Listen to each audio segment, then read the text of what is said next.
My name is Harold Jameson. I'm 81 years old, a retired rail worker, widowed for 7 years now, and I live alone on a fading patch of land in northern Montana that once thrived with chickens, vegetables, and a wife's laughter. The winters are long here, and so are the silences. I never used to mind silence. In fact, I used to cherish it. After 37 years working around roaring diesel engines and clanging couplers, silence was a kind of reward. But that was before silence started sounding like absence, and absence started feeling like death's rehearsal. My wife, Edith, passed away in her sleep during an unremarkable February night, when the house was so still I could hear the expansion of the wood beams under the roof. They told me later it had been an aneurysm, fast and painless, but I've replayed that night hundreds of times since, wondering if I should have noticed something, done something, anything to change the outcome. We'd been married nearly 52 years. She made quilts, peach cobbler, and a home so gentle that even the cows grazing behind our fence looked more peaceful than elsewhere. After she died, I let the garden go fallow and gave away the goats. I kept the hens, but not for the eggs. They were just something breathing in the yard. I kept driving, though. My old '94 Silverado, two-tone maroon and cream, with the cracked leather seat and rusted tailpipe, became more than just a vehicle. It was my routine, my last tether to motion, and, frankly, my last real possession of meaning. I drove into town every Tuesday and Friday, parked by the hardware store, got coffee at Earl's, read the paper, then drove the long, slow way home down the gravel road, past the Douglas Pines and a rusted-out bus that hasn't moved since Clinton was in office. That truck had been with me through everything, camping trips with Edith, hauling lumber for the house rebuild after the storm in '98, driving to the hospital when our daughter Clara was in labor. It's not just a truck. It's my damn life on 4 wheels. Clara died young. Breast cancer. Aggressive and unfair. She left behind a boy, Colby, barely 2 at the time, and a mess of grief that I never quite processed. Edith took on the bulk of raising Colby in those early years, while his father, a shallow man named Brett, disappeared into God knows where. Colby was our whole world after that, our second chance at meaning. We poured everything into him. Edith sewed him jackets from old denim. I built him a treehouse that was far too dangerous by today's standards. We made it work. He was smart and sharp and always asking questions. But time, as it does, had other plans. After Edith passed, Colby didn't come around as much. He had gone off to college, business school, somewhere in Oregon. And though he called sometimes, the calls became shorter, more transactional. Still, I kept telling myself he was busy, building his life, doing what young men are supposed to do. That's what Edith would have said. "Don't cling too tight, Harold," she would whisper when I stared too long at the phone. He's got to make his own way. But I wasn't clinging. I just didn't want to vanish before someone noticed I was fading. 2 months ago, Colby called out of the blue, said his apartment lease had ended. He'd had a falling out with a friend, and he needed a place to lay low and recharge before figuring out his next steps. I didn't hesitate. "Of course, come home," I told him. "The spare room's clean, your old dresser's still there, and I'll even dig out the Sega Genesis you used to love." He showed up 2 days later with 2 duffel bags and a 1,000-yard stare. He looked different, bigger, broader, a man now, but with a kind of looseness in the eyes, a flicker of impatience I hadn't seen before. He hugged me like it was a formality, not a connection. He didn't mention Edith or Clara. He commented on the smell of the house, asked if there was Wi-Fi, then vanished into his phone for the rest of the night. I didn't press. I was just glad he was under my roof. The first week passed quietly. He mostly slept in, emerged around noon, microwaved something, and retreated again. I didn't mind. I was used to solitude. Occasionally we'd talk over dinner. Meatloaf, pot pie, simple food. But the conversations were shallow. "How was your day, Grandpa?" he'd ask without looking up. "Same as yesterday," I'd reply, trying to sound cheerful. He never asked about the ranch or Edith or the stories I used to tell when he was a boy, about hobo towns along the railroads or the blizzard of '73 when I had to sleep in a switching yard caboose. Instead, he talked about crypto, drop shipping, and NFTs, as if these were gospel. It was like trying to explain rainfall to a fish. He was submerged in a world I had no map for. Still, I didn't complain. He was family, and family sticks. Then came the moment that began it all. It was a Sunday. I remember because the church bells were ringing from across the valley, though I hadn't been to church since Edith's funeral. I was finishing up feeding the hens when Colby came striding out the front door in a leather jacket he hadn't worn all week. His hair was slicked, his jeans were tight, and he had a clipboard under his arm. I noticed another man standing by the gate, hands in the pockets, sunglasses on despite the overcast sky. Colby had that look. Confident, resolved, but with a thin layer of defensiveness, like he knew he was about to push me somewhere I didn't want to go. "Hey, Pops," he said, using a term he'd never used before. "We're selling your truck today. Buddy over there's offering cash. I figured it's time." He smiled like he expected applause. I just stood there, frozen. The feed scoop halfway to the coop, chickens pecking unconcerned at my boots. "Excuse me?" I asked, genuinely unsure I'd heard him right. "The Chevy. Your old truck. It's a collector's item now, did you know that? Guy's offering $3,000, sight unseen. We should take it before it rusts away. I mean, come on, you can't even drive it safely anymore, right?" My mouth went dry, not because of the truck itself, though that alone would have been enough, but because of the tone, the assumption, the sheer ease with which he had decided that something deeply Mayan was now up for negotiation. That's when I realized the house wasn't as full as I'd hoped. It was just occupied. He hadn't come home. He'd come for the spoils. I didn't answer Colby right away. My grip tightened on the metal scoop as if the weight of the cracked corn in it could somehow steady me. I looked at the man leaning on the gate, young, mid-30s maybe, with a muscle-cut beard and a trucker cap worn backwards. He didn't look at me. He was busy examining the Chevy, hands running along the hood like he was already measuring his prize. Something old in me stirred, something from the railroad days when you had to stand your ground or get shoved off the platform.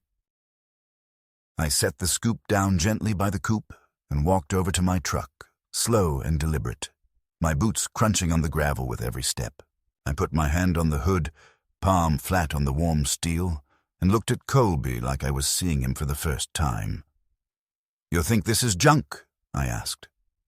He shrugged. "Not junk, just outdated. You barely drive anymore, Grandpa. Come on, don't be stubborn. You've got 2 tractors and you never go anywhere further than the post office." I said nothing. He took my silence as a cue to push further. "Look, it's a good offer. $3,000 cash. I already checked. Blue Book says it's more than fair for a vehicle this age. I even pre-filled the title transfer form. All we need is your signature. And don't worry about the DMV. I'll take care of all the paperwork for you." He pulled the clipboard out like it was a school presentation, flipping to the form in question with a practiced finger. I looked at it and then at him. My hands were steady, but inside I felt something tipping, an old anger mixed with humiliation. He hadn't asked, not once. He hadn't sat down and said, "Grandpa, I think it's time." Or, "What do you think about parting with the truck?" No. He'd assumed, decided, and executed like I was a senile codger incapable of making my own choices. The man by the gate finally spoke. "Looks real clean, sir. Not many of these left in this shape. Original mileage." His voice was friendly enough, but there was something oily beneath it. I didn't answer him. I turned back to Colby. Did you think I wouldn't notice? That you'd just roll it away while I was feeding the hens? He frowned. I was trying to help. You don't need it. You could use the cash. And frankly, you shouldn't be behind the wheel anymore, not at your age. Be reasonable. I felt my stomach clench, not because of his words, but because I'd heard them before. Doctors, neighbors, even Edith toward the end, softly suggesting I let go of the wheel. But none of them had tried to sell what I wasn't ready to lose. I rebuilt the carburetor with your mother in '95, I said, my voice low. We drove this truck up to Glacier the year before Clara died. You threw up licorice in the back seat. Edith made you drink warm ginger ale from a thermos. Do you remember that? He blinked, caught off guard by the memory. No, I don't. Of course he didn't. That trip had been 22 years ago. To him, it was a ghost, but to me, it was vivid. I could still feel Edith's hand on my shoulder, still hear her humming along to Johnny Cash on the radio. The truck wasn't just a vehicle, it was a vessel. My last physical link to the things that had mattered. Colby took a step closer. You're getting emotional, I get it, but it's just a truck. Come on, sign the form. It's not like we're putting you in a home or something. He laughed at his own joke. But I didn't. My heart thudded in my chest, heavy as an anvil. The man by the gate started walking over. Sir, I got the cash on me, he said, patting his side. $3 grand, just like the boy said. Easy deal. 5 minutes, and I'll be out of your hair. I looked at his car, an ugly lime green Charger, modified, loud, soulless. I imagined my Chevy chained behind it like a dying animal being dragged to slaughter. That image shook something loose in me. I took a deep breath, stepped back from the hood, and turned toward the house. Get off my property, I said. My voice wasn't loud, but it carried. The man laughed, thinking I was joking. Colby didn't. Grandpa, stop being dramatic. I turned to him. No, you stop. You come into my home, eat my food, sleep under my roof, and now you try to sell my truck behind my back? Are you that hungry for pocket money?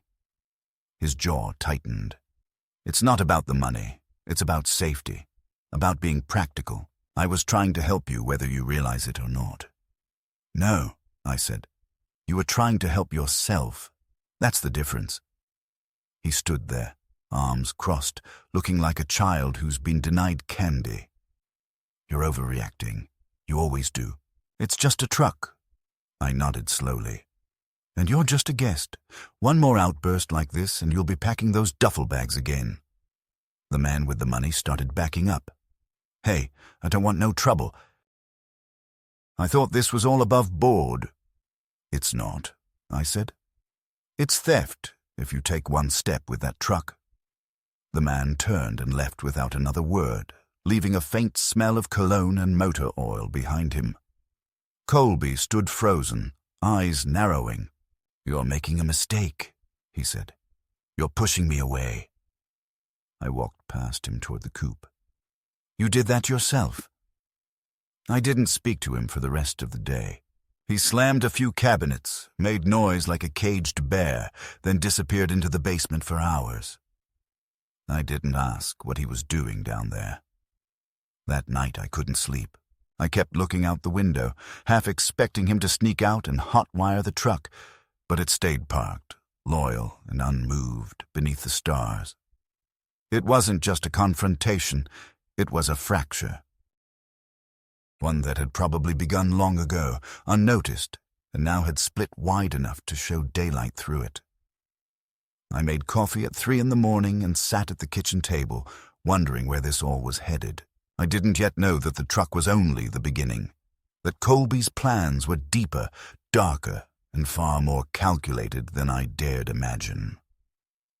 The next morning began with silence, so thick and deliberate it seemed rehearsed. I woke before dawn, as I always did, brewed a pot of coffee that smelled more bitter than usual, and sat at the table listening for movement upstairs. Nothing. No creaking floorboards, no slammed doors, no familiar shuffle of Colby's socked feet descending the stairs like he was too heavy for the wood. I almost convinced myself he had left in the night, but his duffel bags were still by the couch, his sneakers tossed near the baseboard, one laces tied, the other not. I walked out to the porch, the air sharp with morning cold, and there was the Chevy, unmoved, the dew still glistening on the hood like a quiet badge of survival. I sipped my coffee, my thoughts already circling. The boy hadn't apologized. Not a note, not a grunt of regret.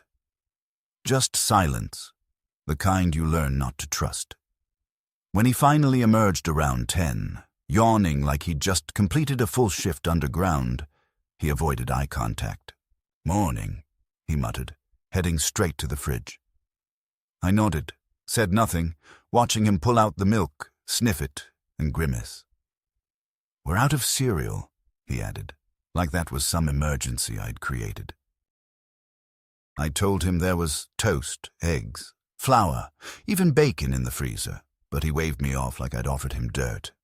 "Nah, I'll just go into town later. Grab something, maybe Starbucks." I said nothing. He poured himself a glass of orange juice, took one sip, then set it down, abandoning it half full on the counter before retreating to the living room with his phone. That glass stayed there until afternoon.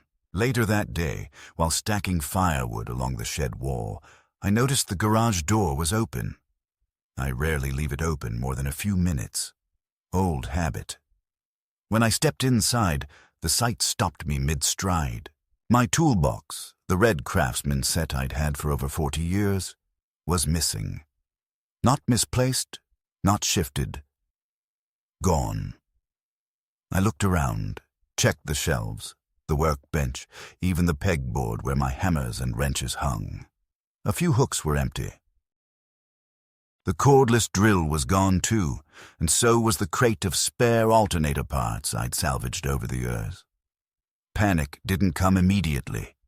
What came first was insult, a creeping sense of being trespassed upon in my own sanctuary. I went inside, hands still dusty from the firewood, and found Colby on the porch scrolling his phone. "Where's my toolbox?" I asked directly. He looked up, innocent. "Which one?" "The red Craftsman. The one with the socket set. And the drill. And the spare parts." His eyes flicked away for a moment, just long enough to confirm what I already knew. "Oh, that. I sold it," he said flatly. "What?" My voice rose without my permission. "To who?" "Guy in town. I put it up online a couple weeks ago. Said he was restoring an El Camino. Paid cash." "You did what?" "Grandpa, come on. You never use that stuff. You haven't fixed anything bigger than a chicken fence in years. Half that junk was rusted." "I figured you figured wrong." I stepped forward. "You had no right to touch a damn thing in my garage, let alone sell it. That toolbox was older than you. It was mine." He rolled his eyes. "You're overreacting again. It was just tools. You don't even know what's in half those drawers." "I know what's missing," I snapped, "and I know when a man's legacy is being picked apart, piece by piece." He stood abruptly, as if ready to escalate further. "Why are you so attached to crap, Grandpa? It's just stuff. You live like it's still 1982. The truck, the tools, the damn wallpaper in the bathroom. It's like you're afraid to throw anything out." "Because I built this life," I said. "I put in every nail, every beam, every fence post. That garage isn't junk. It's a history of doing things with my hands. You weren't here. You didn't see what it took." "Well, maybe that's your problem," he said sharply. "You cling to things instead of people. You talk more to that damn truck than you ever did to Mom." That hit like a slap. He had no right to say her name that way, no right to weaponize her absence. My hands trembled. "Don't you dare pretend to know what I felt for Clara," I said, my voice shaking. "She was my daughter, your mother. You don't get to rewrite that just because you're angry. I won't let you pawn off my life piece by piece." He turned away, muttering something under his breath. I couldn't catch it, but I didn't need to. The wall had cracked. What followed in the days after was an unraveling. He stopped pretending to be courteous. He left dirty dishes in the sink, started using my credit card for takeout and gas without asking, said he assumed I wouldn't mind. I cancelled the card and he acted like I'd robbed him.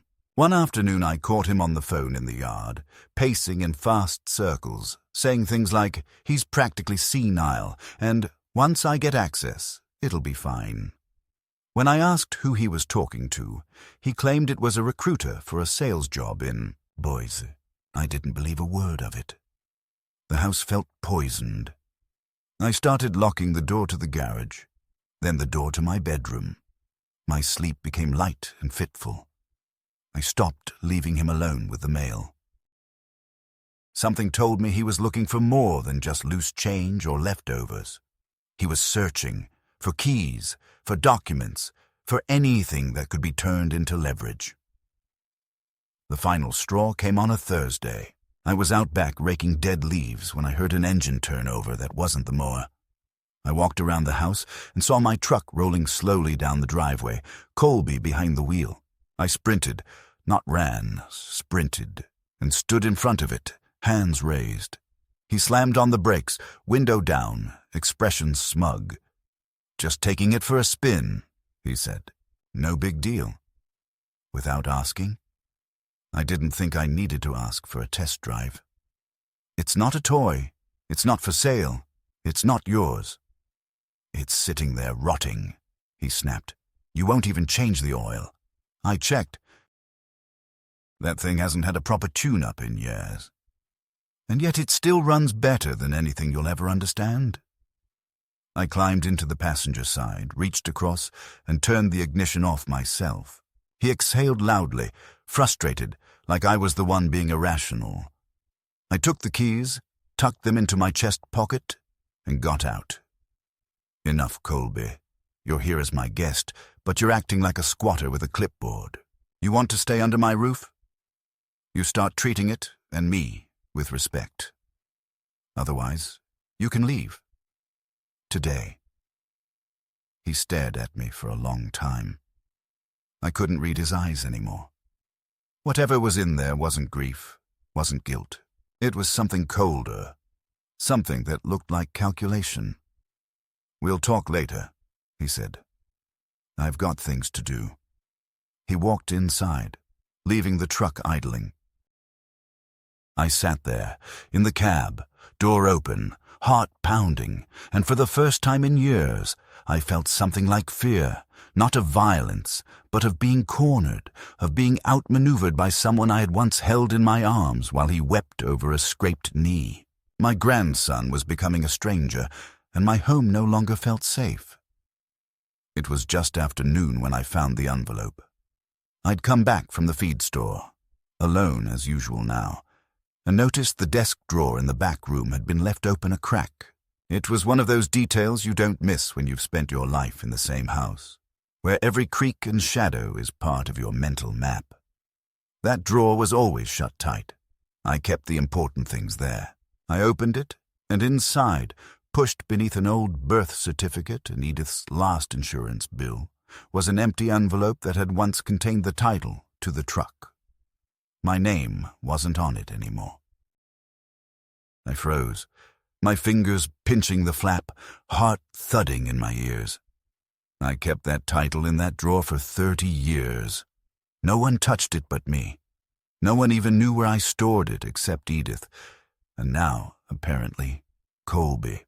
I looked around, hands moving faster now, searching through the folders, under the stacked papers, even down the back of the drawer. Nothing. It was gone. For a moment, my knees buckled, and I had to grip the edge of the desk to keep from falling. That's when I saw the slip of receipt paper tucked beneath the edge of the blotter. A printout from some car appraisal website. I pulled it out. 1994 Chevrolet Silverado, 1500, classic collector model. Restored condition resale estimate, $14,700. Next to the figure, Colby had scribbled something in a pen. Minimum 9 Ks. If he resists, start low, 3K bait. There were more numbers below, calculations, rough guesses, including a note in brackets, split W. Travis or pocket difference. My head swam. Travis must have been the man from the gate. And bait wasn't a joke. It was a strategy. He'd been planning it all of it.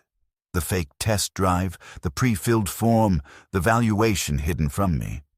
My own grandson was trying to hustle me like some half-senile antique dealer. I stood there staring at that paper, that ugly scrawl in his handwriting, looping, careless, rushed like someone who assumes the world owes them something, and a heat bloomed in my chest. Not rage, not yet. Just the deepest kind of sorrow that settles like concrete behind your ribs. This wasn't just betrayal. It was theft of memory, of meaning, of dignity. When Colby returned that evening, I confronted him. I didn't raise my voice. I laid the appraisal on the kitchen table, slid it across without a word. He stared at it, then gave the most infuriating shrug I'd ever seen. "You went through my stuff?" he said, as if I'd violated him. I didn't answer. I just waited. He sighed, exasperated. "Okay, fine." Yes, I looked at the title. I was thinking about options. "You're not using the truck, Grandpa. I didn't think you'd freak out over a damn paper." "You forged my name on a form," I said quietly. "I found it in the printer. You printed a bill of sale with my signature already on it." "It's just a placeholder," he said. "Not legal. You didn't sign anything. I didn't file anything. You're making this a bigger deal than it is." "You lied," I said. "You stole from me." "I didn't steal anything," he snapped. "God, you're impossible. Do you even know how much that truck is worth? You're sitting on money that could be useful. You could fix up this place, hire help, replace those busted stairs, maybe even upgrade your damn mattress. And that would matter to you if you planned on staying," I said. "But you don't. You never did. You came here to scavenge." He laughed then, sharp and bitter. "Oh, come on. Spare me the morality play. This house is falling apart. You live like a recluse. I'm the only one in the family who still talks to you. Everyone else moved on. Maybe it's time you did too." I didn't respond. What could I say? The boy I'd rocked to sleep during thunderstorms now saw me as a transaction. He left again that night, stormed out muttering something about going to stay with friends. I didn't stop him. I just sat there at the table for what felt like hours, staring at that appraisal sheet like it was an autopsy report for something long dead. And still, even after all that, some part of me hoped he'd come back remorseful, that maybe this was just youthful arrogance, not malice. But deep down, I already knew. This wasn't immaturity.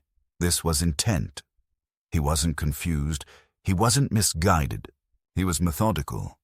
He'd calculated the value of my life's pieces and had started selling off whatever he could get away with.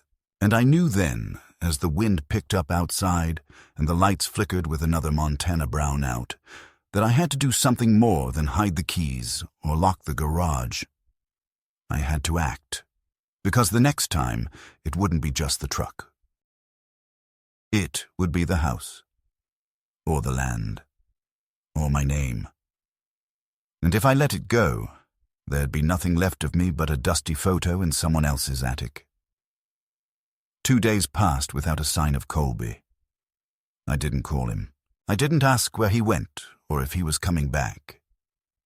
I spent those days in an uneasy silence, the kind that settles not from peace but from anticipation, like the stillness before a storm. I went about my routines like a man preparing for siege. I changed the locks on the garage and the front door. I moved all important documents, birth certificates, property deeds, insurance records, into a fireproof box I stored behind a false panel in the pantry, a trick I'd learned long ago during my time working the rails with men who hid valuables in hollowed-out floorboards and coal bins. I took the truck and parked it behind the old tool shed, chaining the wheels and covering it with a thick green tarp. It wasn't that I expected Colby to come back with bolt cutters, but I didn't rule it out either. Something in his eyes that last night had changed. It wasn't disappointment or frustration. It was calculation, that hollow focus you see in men who've already made a decision and are just waiting for the right moment to act on it. I started keeping my phone on me at all times, even in the bathroom, and turned off voicemail. I had this gnawing feeling that he'd try to leave messages I couldn't trace or twist my words into some excuse for further trespass. Still, the house felt heavier with each passing day. Edith's portrait on the mantel seemed to watch me with a gaze I couldn't quite decipher. Accusation, perhaps, or maybe just sorrow. It was on the third morning that I found the letter. Not in the mailbox, not on the porch. No, Colby had slipped it under the front door in the night like a coward avoiding confrontation. I opened it with a pocket knife, careful not to tear the paper. The handwriting was his, rushed and angular. "Grandpa, look, I know you're angry. I get it. But you need to understand that you're not thinking clearly anymore. You've been forgetting things. You've been paranoid. This isn't me attacking you. It's me trying to help. I talked to someone about getting you evaluated. There are programs that protect people in your situation. You need assistance, whether you want to admit it or not. I'm not going to stand by while you spiral. I've made some calls. There's going to be a social worker coming by to check on you. Please cooperate. It's for your own good. I still love you. Colby." I read it twice. The first time I felt the blood drain from my face. The second time, I felt it surge back in a hot rush of fury that made my fingertips tremble. This wasn't just about a truck anymore. This was about control. About erasure. He wanted to have me declared mentally unfit, to label me senile, to take legal power over my property, my accounts, my life. The letter wasn't concern.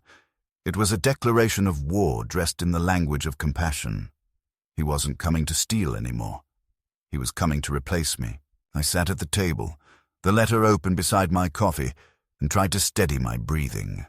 A social worker, an evaluation. I knew what those meant. Colby must have started laying the groundwork already.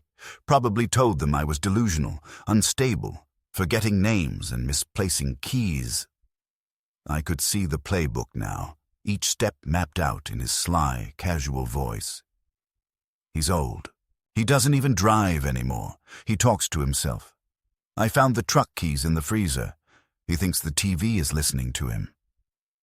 Lies that sound believable when spoken over the phone by a concerned grandson with a clean shirt and worried eyes. And the worst part, he might succeed. Because I was alone. Because I lived simply. Because I had no one left to speak on my behalf. Clara was gone. Edith was gone. I had neighbors, yes, but not the kind who would stand in court. And in this country, when they decide you're too old to manage yourself, they don't ask politely. They take. I stared at the letter again, at that final sentence, "I still love you," and felt the bile rise. He didn't love me. He loved what I represented, a dwindling obstacle between him and a deed, a savings account, a vehicle he could flip for cash. And now he was trying to turn my caution into madness, my privacy into pathology. That night I couldn't sleep. I kept thinking about Clara. about how hard she fought to live, to stay with her son, how she made me promise on her hospice bed that I'd protect him, that I wouldn't let the world swallow him. "He's got too much of Brett in him," she whispered once. "Don't let that side win." I didn't understand what she meant then. I thought she was just scared, clouded by the morphine. But now I wondered if she'd seen something I hadn't, an early glint of what he might become. That next morning, I drove into town to speak with Thomas O'Grady, a retired judge who now ran a legal clinic for veterans and the elderly. I didn't want to make it official yet, but I needed to know what my rights were, what I could do if someone tried to declare me incompetent. He listened carefully, took a few notes, and finally said, "You need to be proactive, Mr. Jameson. If you suspect your grandson is maneuvering toward guardianship or power of attorney, you should have your mental faculties independently evaluated by a doctor of your choosing. Establish a baseline. Paper trail matters. If he tries anything, you'll have the evidence to shut it down." I thanked him, and before I left, he handed me a card. "Also," he added, "document everything. Every interaction, every visit. Dates, times, conversations. Courts trust records more than they trust memory." That afternoon, I made my first log in a yellowed ledger I hadn't touched in years. March 14th. Colby absent since evening of 12th. Letter arrived under door 9:13 a.m. Contains veiled threat of guardianship. No legal documents served yet. Truck secured. Locks changed. Documents relocated. 2 days later, just as the snow began to melt off the north-facing roof, the visitor arrived. A dark blue sedan I didn't recognize pulled into the gravel drive around 11 a.m. A woman stepped out, mid-40s, polite expression, clipboard. "Mr. Harold Jameson?" she asked. "Yes. My name's Dana Brewer. I'm with the county's Elder Services Division. Your grandson expressed some concerns about your well-being. I was wondering if we might talk." "Are you here officially?" I asked. "No, sir," she said. "This is a preliminary visit. Just checking in." I stepped aside and let her in, but I kept her in the living room, where every photo and surface told the truth of who I was. We spoke for 40 minutes. She asked about my routines, medications, contacts. I answered clearly, precisely. She took notes. Then she asked, gently, if I ever forgot where I was or had trouble remembering names. "Only people I don't like," I replied. She smiled, but it didn't touch her eyes. Before she left, she said, "I'm not here to accuse or alarm, Mr. Jameson, but if things become overwhelming, there are resources." I nodded. "Thank you. I've been managing this place by myself for 7 years. I'll ask for help when I need it, not when someone else decides I should." She said nothing, just scribbled something quickly and thanked me for the coffee she never drank. That night I slept with the lights on, not because I was afraid of violence, but because I knew the next step wouldn't be letters or visits. It would be paperwork, slow and slippery, the kind that takes away your name without you realizing it. And I also knew Colby wasn't done. He'd seen me resist. Now he would push harder. Because to a man like him, no isn't a stop sign. It's an obstacle course. The official notice came by certified mail exactly 1 week later. I knew what it was before I even opened the envelope. The weight of it, the stiff paper, the impersonal government insignia in the corner. It all told me what I needed to know. Inside was a formal petition filed in the county court. Colby Jameson, grandson and concerned family member, was requesting temporary guardianship over my financial and personal affairs, citing cognitive decline, suspected early-stage dementia, and potential risk to self and property. Attached were 3 statements, one from Colby himself, one from a Dr. Raymond Lubbock, a name I'd never heard before, and one from an unidentified neighbor who claimed I wandered the property at night in my pajamas, muttering to myself. Lies. All of it. But written in the careful, sanitized language of concern, designed to sway a judge with its soft deception. I sat at the table, holding those papers in my hands, reading them 3 times without blinking, and felt something inside me go cold. Not the cold of fear, but the cold clarity of a man who finally sees the shape of the knife long before it reaches his back. Colby wasn't just testing the water anymore. He was diving in head first, confident that I wouldn't fight, that I would sit quietly in the corner of my own life while he assumed control of everything I had built. That same afternoon, I called Judge O'Grady and asked for a referral to a neurologist. I scheduled a cognitive evaluation, and the doctor ran me through every test. Memory recall, language fluency, pattern recognition, emotional reasoning. At the end of the session, she looked at me over her glasses and said, "Mr. Jameson, your cognitive faculties are well within normal range for your age. I see no evidence of impairment that would support a guardianship claim. If anything, you're sharper than most 60-year-olds I know." I had her draft a formal report. Then I did one better. I had a second opinion done 2 days later, and a third the following week, all independently conducted, all signed and notarized. I gathered these into a manila folder that I began calling my armor.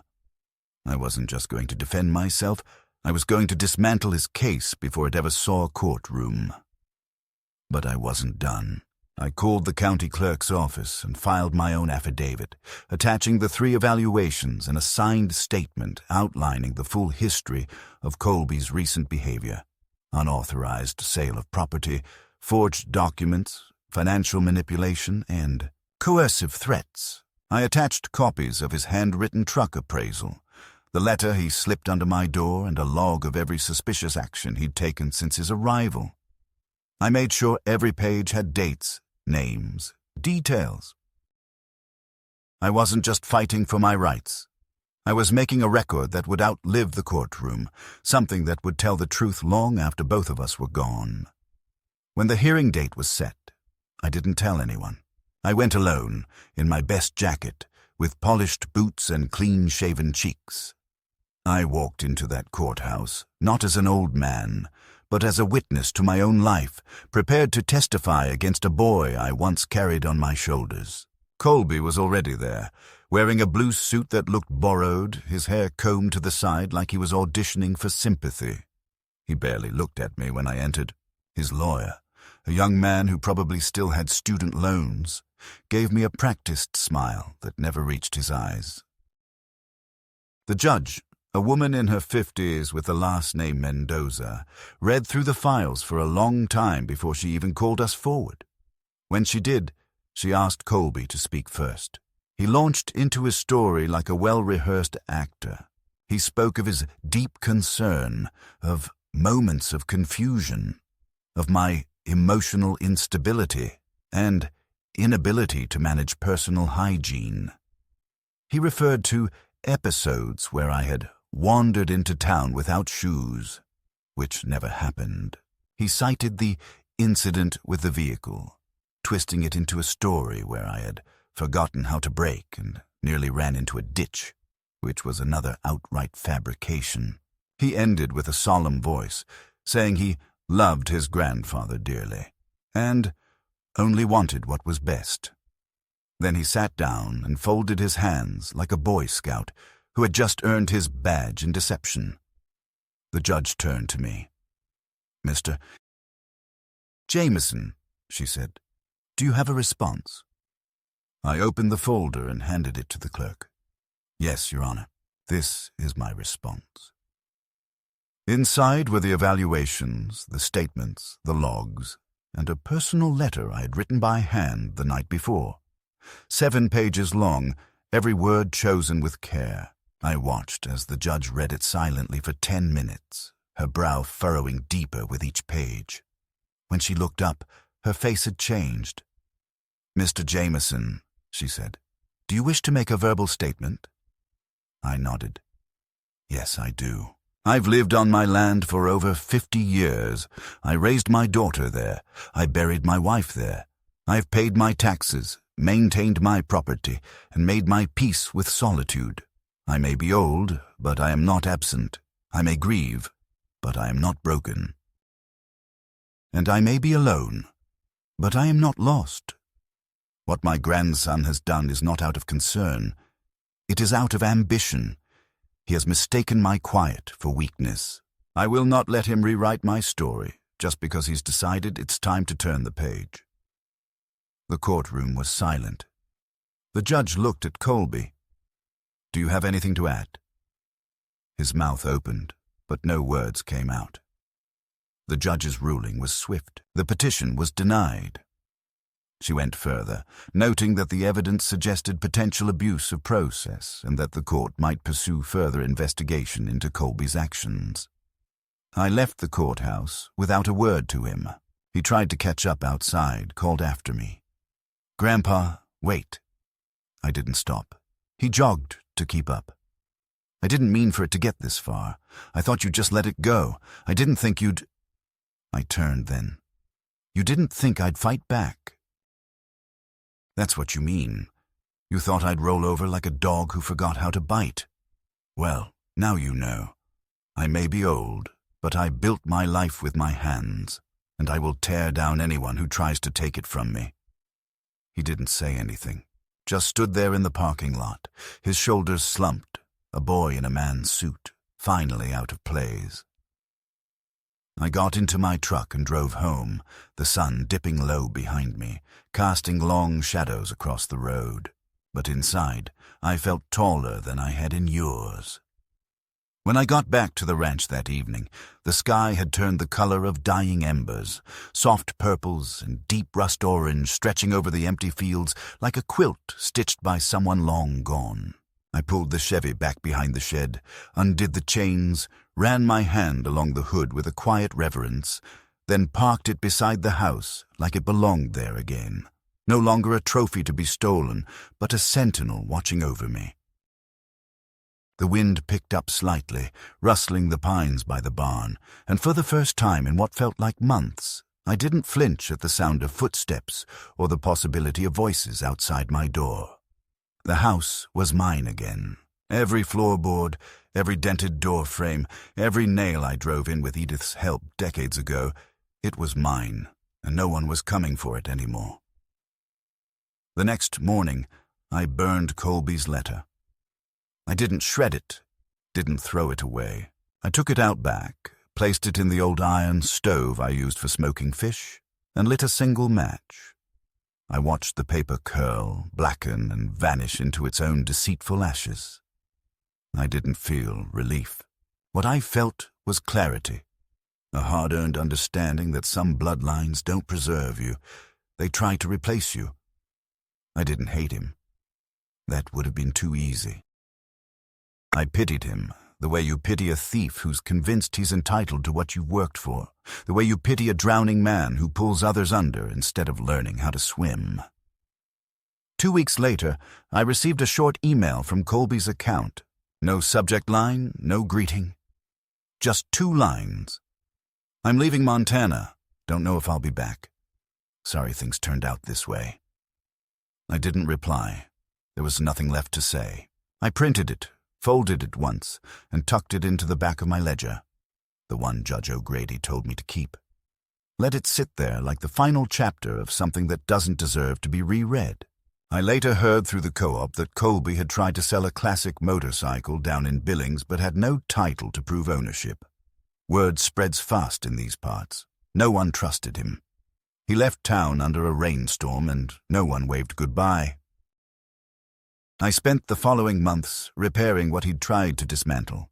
Not just the garage or the toolboxes, but the part of me that had, for a brief time, doubted itself. I fixed the rotted porch steps. I resealed the barn roof. I patched up the chicken wire and even planted onions again in the far corner of the garden. I did it not because I expected anyone to come appreciate it, but because it reminded me that this land still answered to my hands, not his. I called the local high school and offered to mentor in their small engine repair class.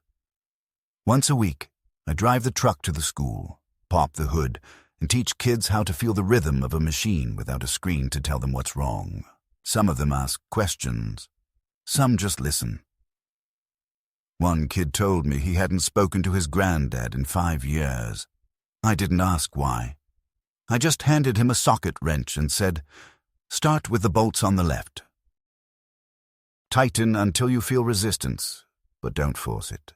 Let the machine tell you what it wants."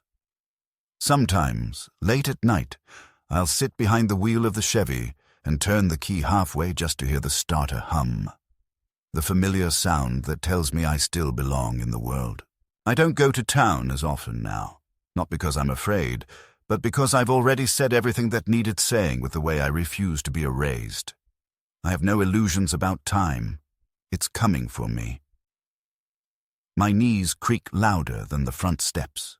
My back stiffens before rain, but my mind, thank God, is still mine.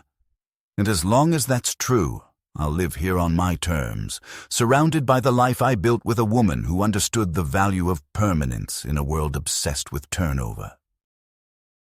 Edith's photo still sits on the mantel. Some mornings I nod to her like she's waiting to hear how the day will go. I tell her the hens are laying again, that the onions sprouted early, that the boy tried and failed. But I held the line. I don't know if she hears me, but I speak anyway. Because some things, like love and dignity, deserve to be spoken aloud even when no one else is left to listen.